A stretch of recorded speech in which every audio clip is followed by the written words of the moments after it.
So let me know if this sounds right to you. This guy won a city council seat by one vote. And by that, I don't mean that all of the votes were cast and the difference was one, that he won by one vote over another person. He only got one vote in the entire election. So the way the city council works in Galion is that there are 7 seats.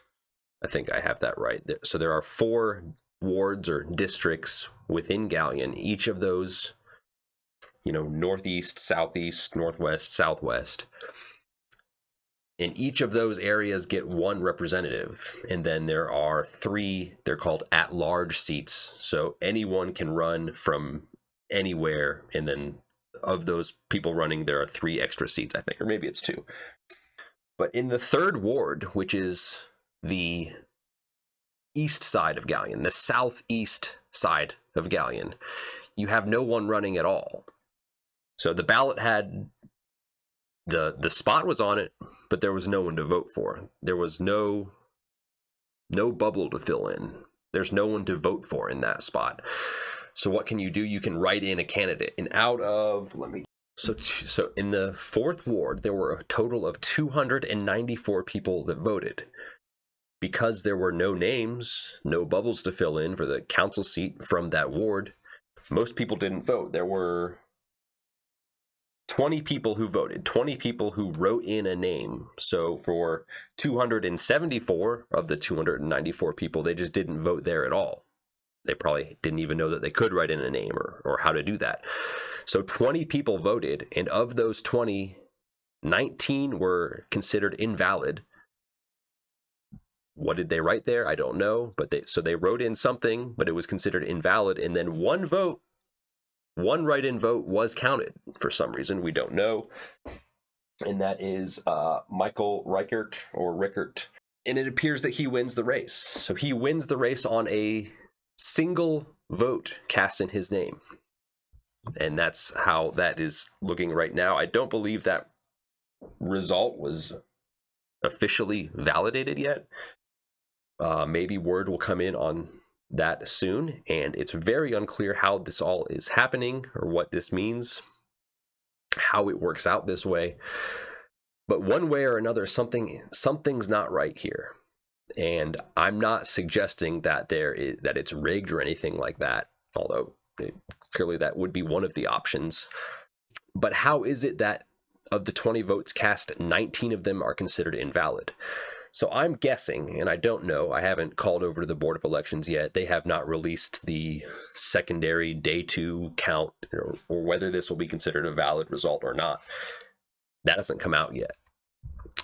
But I have an idea of what the explanation is going to be, and I think it's going to go something like this. I think they're going to say that, first of all, there was no name on the ballot because nobody applied and got the number of signatures or whatever the requirements are.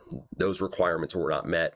This is what I'm guessing the response is going to be, which already, like whether or not that's true, already there's a problem, all right? You have a city council seat and there's just no one running for it. Does, no one care? Does no one know about it?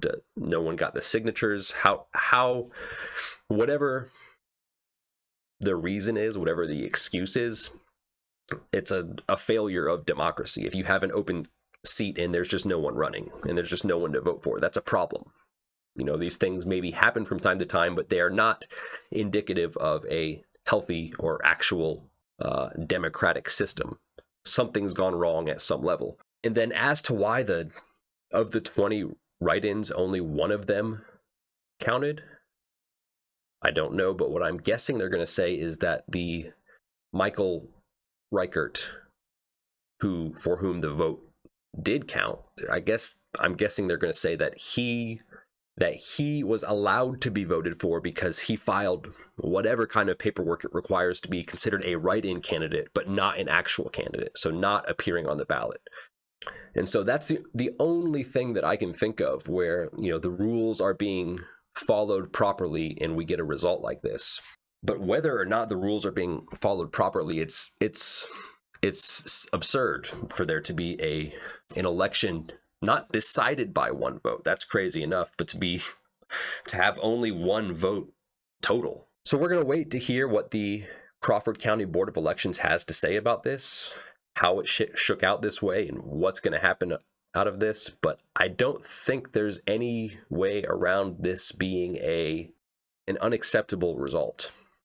Some way or another, whether the rules were followed properly or not, something has gone wrong. If this is where we end up, that an entire side of Galion has no representation, or representation decided by just that one vote. We either have and I'm not saying this is the case, I don't think this is the case as of now. We either have a system that is rigged or just a complete failure of democracy. It's got to be one or the other. And I'm not blaming anyone for that. I don't even see that there is anyone to blame for that, but you can't just allow this to happen. But if we're going to pretend like this kind of outcome is okay or just part of the process or how it goes, then we're just kind of playing pretend. Is this a pretend democracy? Because I saw a lot of comments, the usual comments of, all voter turnout was like 30% or something in Galion, which is actually pretty high compared to the average in Crawford County. I think is like 25% voter turnout. But anyway, so 30% of people showed up, 70% don't. So there's always the people on Facebook saying, if you don't vote, you don't have a right to complain, or you're not participating in democracy, or you don't understand, why aren't you voting? But if this is how democracy goes, if this is how the system works when it's working properly, then there's obviously a problem here. You can maybe see why people aren't voting. Because something's not working right, one way or the other. And again, I want to be clear, I'm not alleging any wrongdoing by the Board of Elections or any of the people running or the people voting or anything like that. But it's clear that there's a problem here, right? And pretending like it's not a problem is not going to fix it.